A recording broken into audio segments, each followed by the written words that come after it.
en face de ces pauvres qui reconnaissent dans l'humble visage de Jésus la bonté du Dieu vivant. Les pharisiens se dressent dans leur justice et leur mépris des autres. De leur plan à eux, ils font la règle du dessein de Dieu. Leur Dieu est un Dieu vengeur, souverain, glorieux et puissant, libérateur de son peuple et assurant la suprématie d'Israël sur les nations païennes. Vois, Seigneur, et suscite leur roi, fils de David, autant que tu sais, toi, ô Dieu, pour qu'il règne sur Israël, ton serviteur, et ceint-le de la force pour briser les chefs injustes, pour purifier Jérusalem des païens qui la foulent en les perdant, pour chasser par la sagesse de la justice les pécheurs de l'héritage, pour fracasser l'orgueil des pécheurs comme des vases de potier, pour briser avec une verge de fer toute leur substance, pour détruire les païens impies d'une parole de sa bouche, pour mettre en fuite par sa menace les païens loin de son visage, et pour reprendre des pécheurs par la parole de leur cœur. Alors il rassemblera le peuple saint qu'il conduira avec justice, et il jugera les tribus du peuple sanctifié par le Seigneur son Dieu. Et il aura les peuples païens pour le servir sous son joug, et il glorifiera le Seigneur à la vue de toute la terre. Et il purifiera Jérusalem par la sanctification, comme au commencement,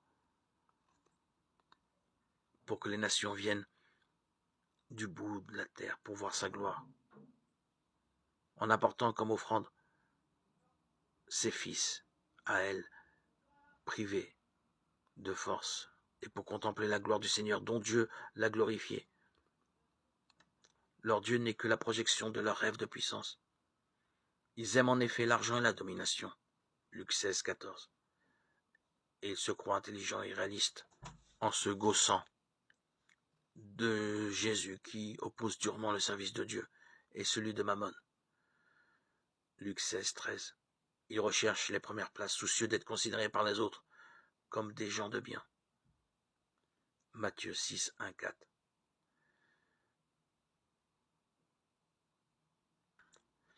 L'image qu'ils se forgent d'un Dieu qui triomphe du mal et qui leur donne raison les empêche de reconnaître le visage du vrai Dieu.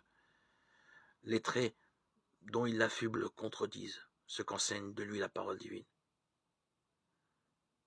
Quel Dieu de pacotille, inconsciente justification de leur bonne conscience.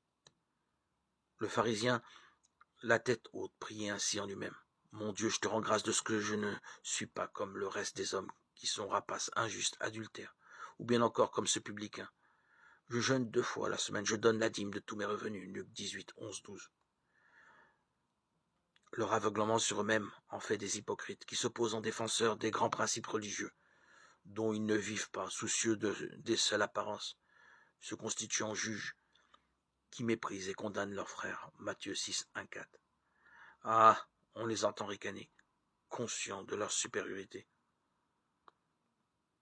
Vous y êtes donc laissé prendre, vous aussi. Est-il un seul des notables qui ait cru en lui, ou un seul des pharisiens? Mais cette racaille qui ignore la loi, ce sont des maudits. Jean 7, 47, 49.